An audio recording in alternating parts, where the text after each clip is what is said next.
If you're looking to spice up your crock-pot recipes, I may have the perfect solution for you here. This is a crock-pot Moroccan chicken that I found in a WW cookbook. Now, we haven't tried it yet, but it smells delicious and I'm sure we're gonna enjoy it. But if you want to find out whether we did or not, stick around because this is coming up next. Recipes with Roy, it's time to get lean. Tasty creations, low calorie cuisine. Grab your apron, let's whip up some joy.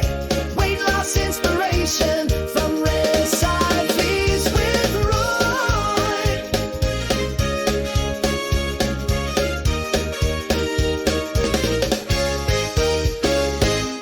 Hello friends and welcome back to my kitchen, and if you are new here, welcome.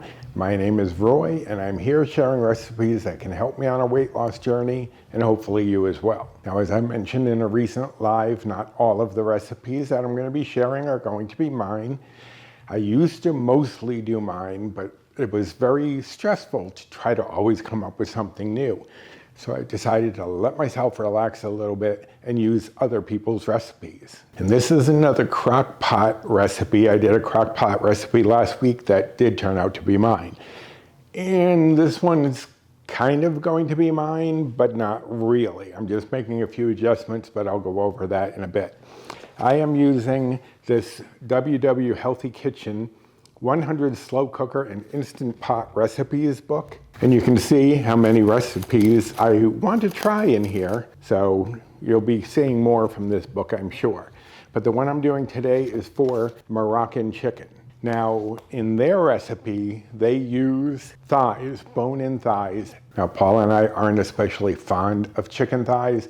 We're not really dark meat people, so I've switched that up for chicken breast, which should lower the bites and points in this. They also used a teaspoon of olive oil, which wouldn't be bad to include, but I've decided I'm just going with my cooking spray. So there are a few slight changes that will likely bring those bites and points down. But later I'll tell you about the points that they say should come from this, and they're still using the green, blue, and purple plan in that book. So it will be slightly different from even what they had. Okay, enough rambling, let's go over the ingredients. As I said, I have here my cooking spray. You could use the teaspoon of olive oil. I just didn't think it was necessary, so I chose not to. Here I have a 14.5 ounce can of diced tomatoes. I like the petite dice, but you can use regular diced if you'd like. Here I have 1 pound of chicken breast that I have cut into 1-inch cubes, and I've cut them into cubes just to make this whole thing a little easier. Now, there is going to be a little bit of cooking on the stovetop involved, but you don't have to do that. There are benefits to it, but I will go over that once we start cooking. Here I have a 20-ounce package of cubed butternut squash. In the recipe, it says 16 ounces. I found a 20-ounce package. That's all I've seen in the store, so that's what I'm using. It's 0 bites, 0 points, so I'm going with it. Now, there will be a slight process in preparing the butternut squash because I'm using the chicken breast and it's cubed. If you wanted to put the chicken breast in whole and maybe shred it or even cut it up later, you could probably get away with not preparing the butternut squash as I'm going to, because they didn't do that in the recipe, what I'm going to be doing, because they had a longer time to cook. But you could also use 16 ounces of frozen, which would be much faster. You wouldn't have to prep it ahead of time, and you could throw it in with everything else.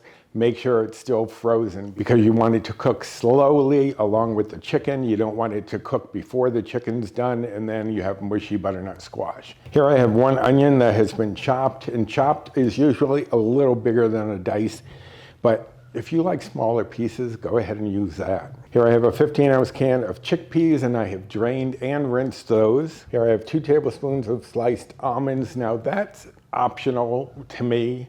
They had it listed in the recipe, so I decided to give it a try. But you don't necessarily have to use it. I just like that it'll give a different texture. Here I have 1 tablespoon of minced garlic, a teaspoon over what they recommended in the recipe because we like garlic here, so I didn't mind using it. Here I have 1 3/4 teaspoon of cumin. Now, it's not fully cumin. The reason is, Paul, if there's too much cumin, he doesn't mind cumin, but if there's too much, he notices it and isn't pleased by that. So what I did was mixed in 3/4 of a teaspoon of coriander with 1 teaspoon of cumin. Coriander is a little more subtle than the cumin, but still has a similar flavor. So I didn't mind doing that, and then I split it into a 1.5 teaspoon and 1/4 teaspoon measurement. Here I have 1/4 plus 1/8 teaspoon of cinnamon, and that's divided. We're going to put some of it onto the chicken, and then we're going to put the rest in with the onions as we cook them.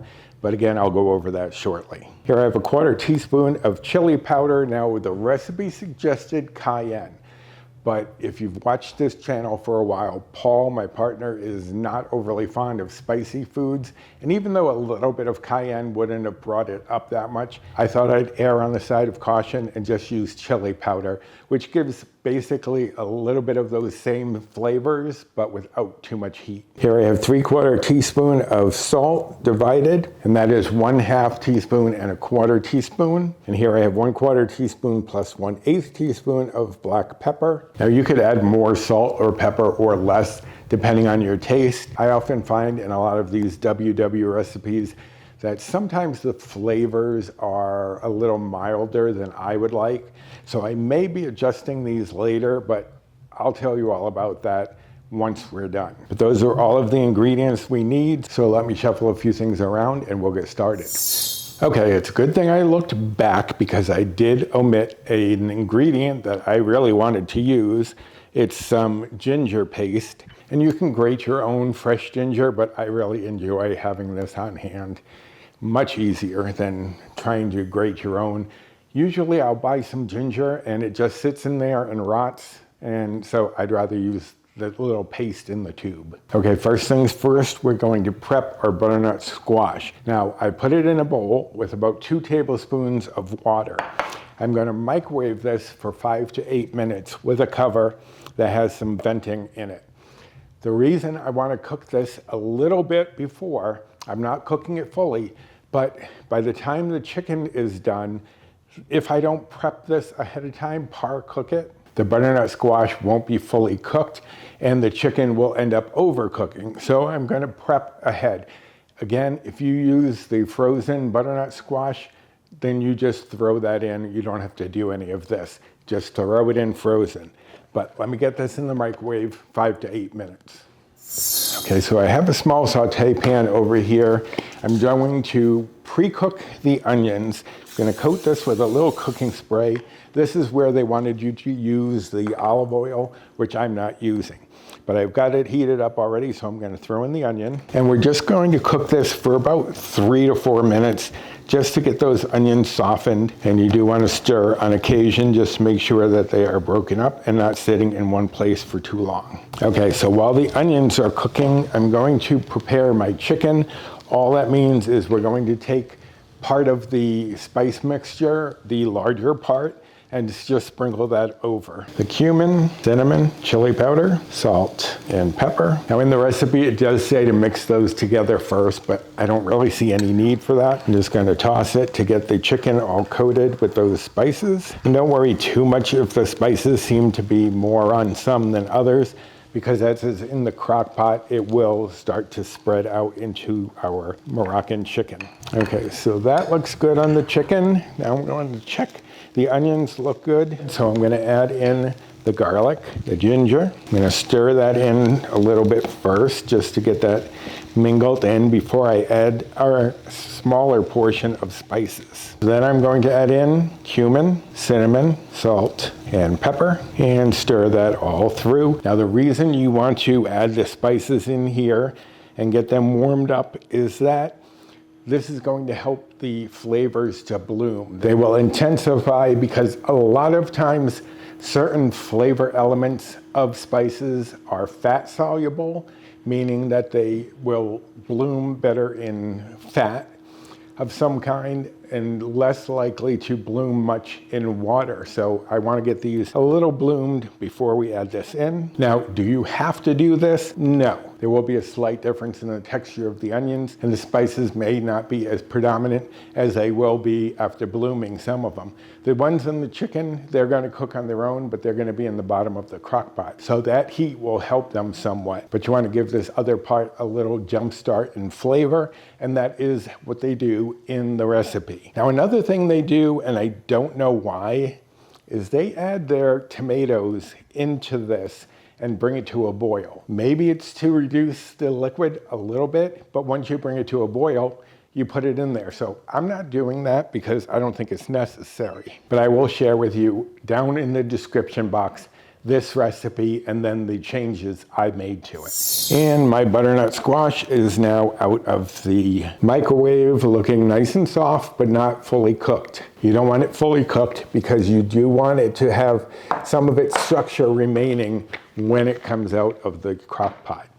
All right, so let me shuffle a few things around. We'll throw it in the crock pot and set it and forget it. All right, so I have my crock pot here, and in the recipe, it says 2 to 3 hours on high or 4 to 6 on low. Since I'm using chicken breast, which will cook faster because it's cubed, I am going for 1.5 hours to 2 hours on high. Or you could do 3 to 4 hours on low. I'll let you know how long it actually takes for mine to finish cooking, but 1.5 to 2 hours should be in the ballpark of when it's done.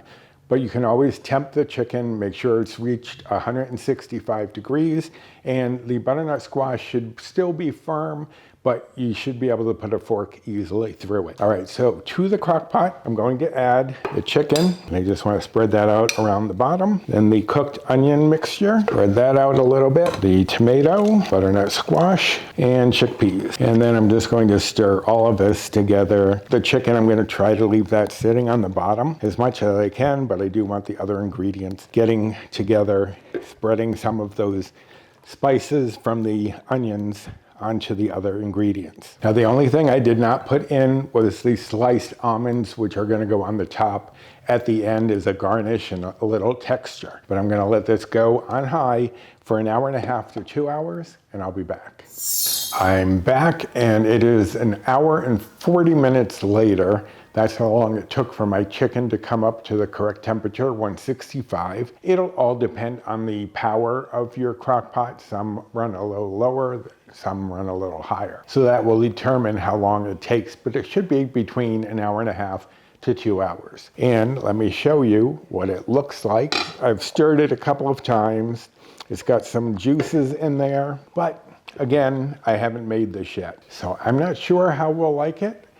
I can tell you that it smells really good right now, but I will let you know right here whether we liked it or not. And if there are any changes that I'll make, I will add them into the description box. I found a link to the WW site, and that is where you can find this recipe. Under that link, I did add what changes I made to this. And I also happened to find, if anyone's interested, the link to this cookbook on Amazon. So that will also be linked down below if you're interested in getting that. And if you go to my Amazon storefront, it is in there under the book section. I had to add a book section. I can't believe I didn't have one before when I have my own cookbook out there. So I added that and this. And any other cookbooks I end up using, if I can find them on Amazon, I will link them there. All right, now speaking of the cookbook, let me tell you what they got based on the green, blue, and purple plans. For green, it was 7 points. For blue and purple, it was 3. But what did I get for mine? Well, even using the almonds, which would be about 1.5 teaspoons per person, this is going to be 0 Better Balanced Bites or WW points. So that's why I don't mind having it with some rice, because I can have something with a little higher point or bite content because this is so low. Now the almonds are optional, you don't have to do that. They also recommended some lime wedges, but I'm not doing that. So you can do with it as you want. You don't have to adorn this anything more than what's in the pot. But as I said, 0 Better Balanced Bites or WW points. Now, if you're following calories, the calories for 1 serving of this, and this does serve 4, would be 369. And if you are following macros, the fat would be 5.8 grams. Saturated fat would be 0.3 grams. Protein would be 35.1 grams. Carbs would be 49.6 grams. Fiber would be 14.7 grams, and sugars would be 11.2 grams for 1/4 of this recipe. But hopefully we like it, and hopefully you'll give it a try if we did, or even if we didn't. Our taste could be totally different than yours. As I said, the link to the recipe, as well as any changes that I made, will be down in the description box. And there are other things in the description box, my stores where you can buy the aprons, mugs, what have you, and my social media and my Amazon storefront. So there's a lot of information down in the description box, so don't forget to go check that out. But for now, I have to get dinner on the table, and I hope that we enjoy this as much as I think we will from the smell.